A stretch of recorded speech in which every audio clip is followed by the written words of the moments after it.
You're listening to the Telltale Channel. Don't forget to check me out on all social media: Patreon, Twitter, Teespring, and Etsy. All links can be found in the description or on my website, telltaleatheist.com. So the next article I wanted to take a look at is entitled, Michael Brown, Electing a Gay Married President Would Further Ruin Our Society.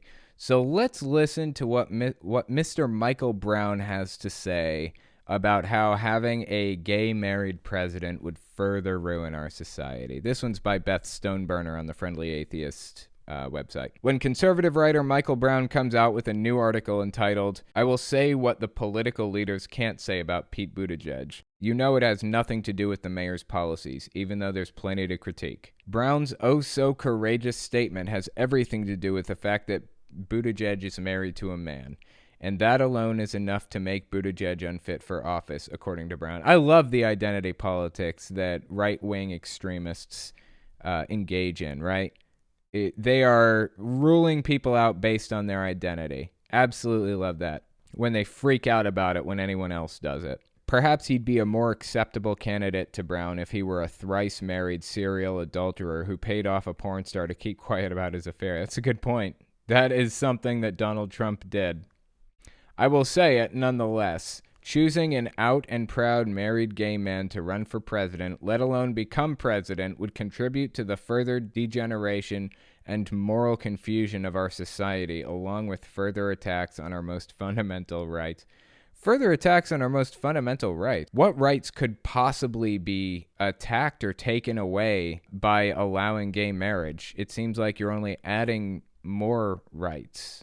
Aren't you? Like you're giving people more options. Now you're not only are you allowed to marry a woman, you are also allowed to marry a man. What right is being taken there? You're only being given more rights. Really, really bizarre take. If your morality is confused by the mere existence of a monogamous gay man, he's not the problem. Your morality is. Yeah, that's a fair point. Brown eventually addressed the elephant in the room, that is Donald Trump, by saying Trump was no angel, but at least he didn't shove it in our faces. No? He doesn't shove it in our faces? I'm sorry. Are we talking about the same Donald Trump? This is a quote. President Trump is not flaunting his past immorality, nor is he pushing it presently. Instead, when the ugly tape of his lewd comments went public, he said, I've never said I'm a perfect person. Actually, I think he has. Maybe not, but I'm pretty sure the dude has said that exact line. Maybe I'm wrong. If I'm wrong, tell me in the comments. Instead, when that ugly tape of his lewd comments went public, he said, I've never said I'm a perfect person, nor pretended to be someone that I'm not. I've said and done things I regret, and the words released today on this more than a decade-old video are one of them. Anyone who knows me knows these words don't reflect who I am. I said it, I was wrong, and I apologize. I pledge to be a better man tomorrow and will never ever let you down. Sorry, bud, you let me down. In stark contrast, Mayor Pete has talked about how his homosexual relationship to his husband, quote unquote, Chasen, is that Pete's husband's name? Chasen has brought him closer to God. He has kissed his partner at public rallies. He's pushing his homosexuality, not apologizing for it. What a monster! Can you believe this? Buttigieg has been talking about his relationship on television since his campaign began. It hasn't made a single person gay because it's not how being gay works. That's true. I mean, he has been talking about it since day one, but I don't feel like he talks about it all that often. Like, I've heard him mention it in some debates. I've heard him talk about it a couple of times. He's never tried to hide it by any means, but he isn't rubbing it in anyone's face, really.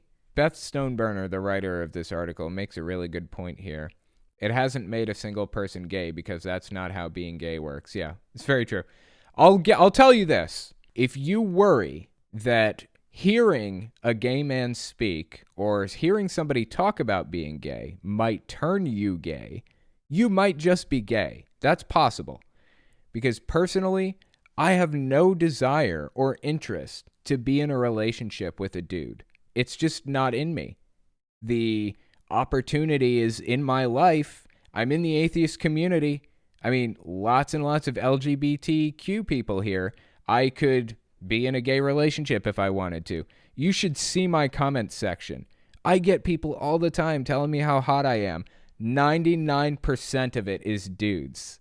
I could be gay if I want, but guess what? I'm just not. I'm just not gay. The opportunity is here.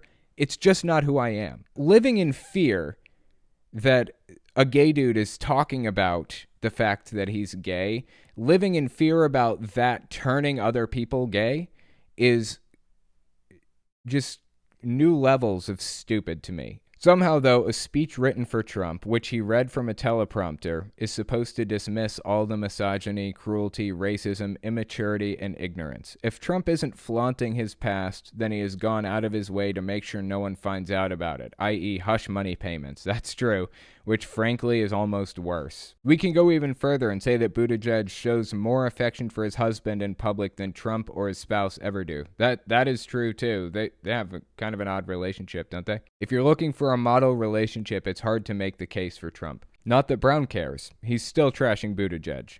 You better believe that he will do everything in his power to normalize homosexual relationships even more in the eyes of America.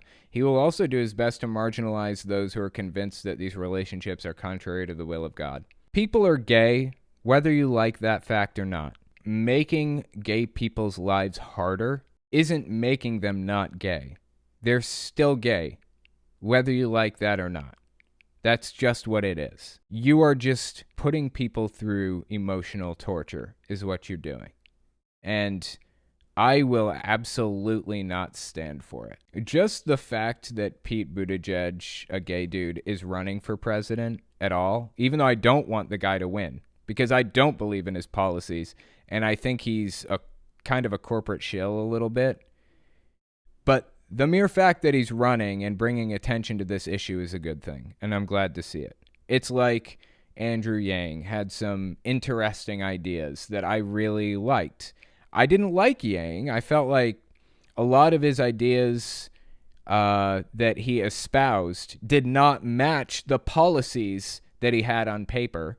He talked about being for Medicare for all, but on paper, he had a completely different healthcare plan. Weirdly. Either way, that's neither here nor there. The point is, I was glad that Yang was running and talking about universal basic income.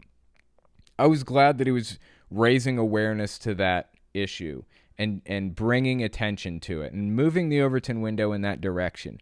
Even though I don't think I wanted Yang, I'm glad that he ran anyways. Now, it's the same with Buttigieg. I don't want Buttigieg to win. I don't like him. But I'm glad that he's running.